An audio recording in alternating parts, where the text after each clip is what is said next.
Então, quando a gente fala sobre o biofeedback, neurofeedback, ou neuromodulação, eu sempre comento que é muito bom a gente entender que o cérebro da gente está sempre processando informação. E quando a gente fala de TDAH ou qualquer outro tipo de transtorno, principalmente os transtornos do neurodesenvolvimento, que entra ali no conceito de neurodivergência, se dá sobre um processamento cerebral, né, que é diferente do desenvolvimento normotípico. Por isso que a gente fala que a neurodivergência, a pessoa com TDAH, a pessoa com autismo que é neurodivergente, nada mais, nada menos, ela tem um funcionamento diferente da atividade cerebral, certo?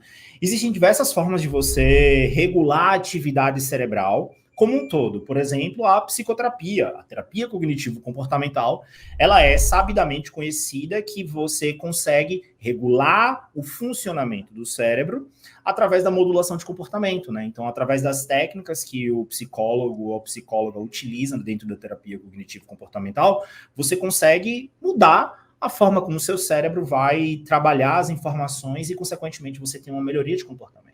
Sendo que isso o psicólogo ele não está intervindo diretamente sobre a atividade do cérebro, né? Ele está fazendo uma intervenção de forma indireta. Por exemplo, a atividade física é sabidamente também modulatória de um processamento cerebral, ter uma rotina muito bem estabelecida, ter uma boa qualidade do sono, e tudo isso pode regular a atividade do cérebro e, consequentemente, impulsionar o nosso comportamento, tá? Isso tem que ficar muito claro para todo mundo.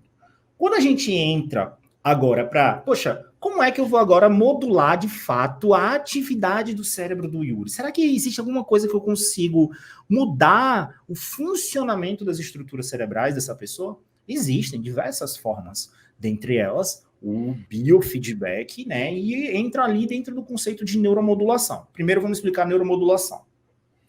Neuromodulação, como o próprio nome já diz, une um conjunto de técnicas que vai modular a atividade cerebral dessa pessoa, certo? Então, a gente tem várias técnicas de neuromodulação muito bem pesquisadas, tá? Eu desenvolvi, na época do mestrado e do doutorado, a gente tinha uma linha de pesquisa específica com neuromodulação. Você vê que a gente tem muita neuromodulação. Conta isso em detalhes pra gente, tá? Quando for que é a o hora. seguinte, vamos lá. Primeiro, a gente tem ali uma das técnicas muito antigas de neuromodulação que vai mudar a atividade cerebral da pessoa e muito estigmatizada na década de 80 por ser utilizada como forma de punição, principalmente dentro dos manicômios, é a eletroconvulsoterapia. A eletroconvulsoterapia utiliza dois eletrodos que eles dão literalmente um estímulo elétrico muito intenso no cérebro. E esse estímulo elétrico ele vai justamente mudar a atividade elétrica dos neurônios, a forma como o cérebro trabalha. E aí isso vai repercutir numa melhoria comportamental. Porém, a eletroconvulsoterapia, de fato, ela foi utilizada como punição ali, né? Você tem muitos filmes que retratam, colocando aqueles pads, que são os eletrodos, ali na cabeça da pessoa, para dar um estímulo de choque mesmo, um estímulo elétrico.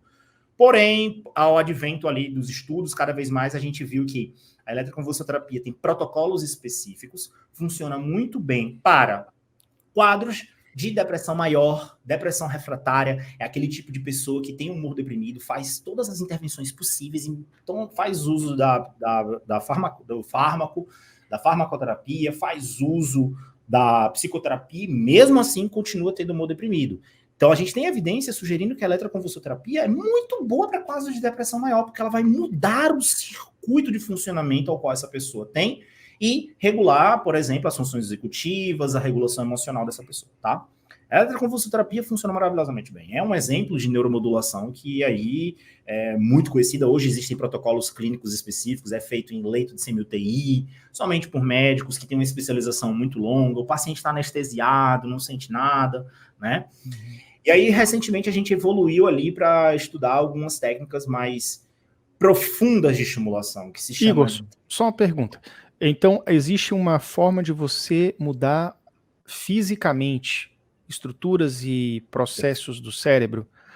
E isso, obviamente, não interfere na genética, mas como que é feita essa alteração? Você vai continuar falando e explicando também se isso tem alguma... E por quanto tempo que duraria esse tipo de alteração. Você, TDAH, já teve medo de ser demitido? Muitos de nós têm muita dificuldade em se adaptar ao mercado de trabalho. Parece que a nossa maior preocupação é não ser demitido e não em crescer na carreira. Eu te entendo porque eu já passei por isso. E hoje sou uma pessoa com TDAH, bem-sucedida, que conseguiu reunir ferramentas que me ajudam no dia a dia para que tudo isso acontecesse. Eu vou te mostrar essas ferramentas no primeiro link da descrição.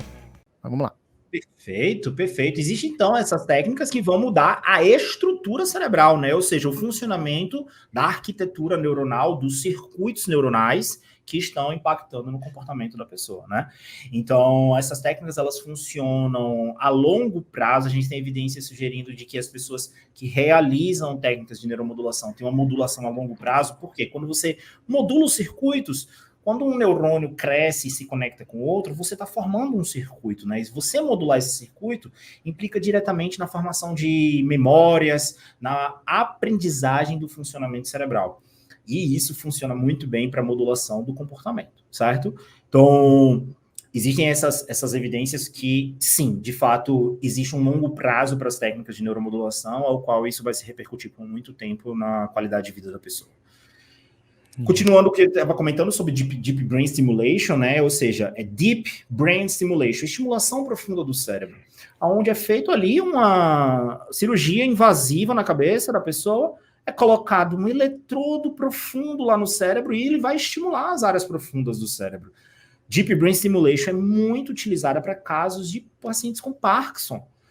Os pacientes parkinsonianos, eles têm uma chamada morte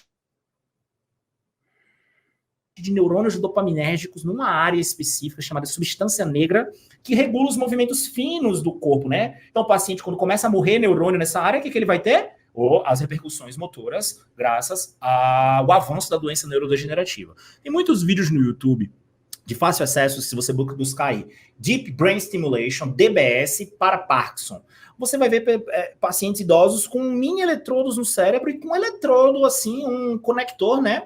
Que o médico, que é um estimulador, que quando estimula esses eletrodos, eles vão simular a atividade do cérebro. Ele está modulando a atividade do cérebro.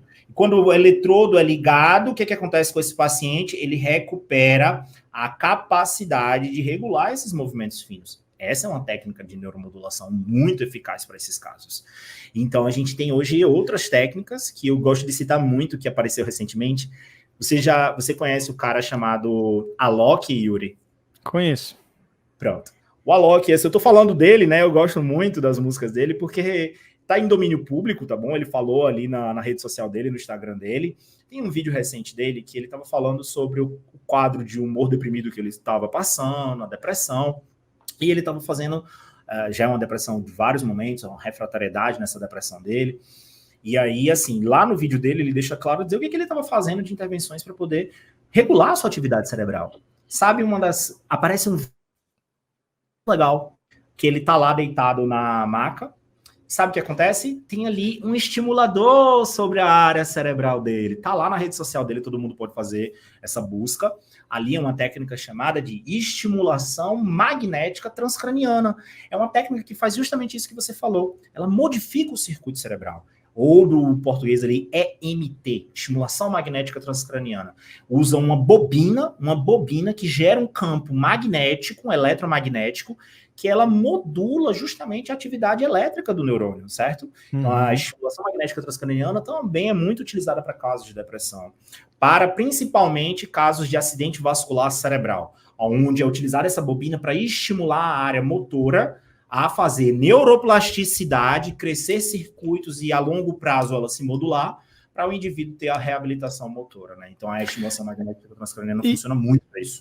E eu decidi abrir uma oportunidade para você que tem ou convive com alguém que tem TDAH. Eu tenho um clube com mais de 3.200 famílias que estão mudando a sua relação com TDAH para melhor. Estão transformando desafio e dificuldade em resultado. E eu quero te apresentar esse clube que está com 90% de desconto hoje. Clica no link e garanta.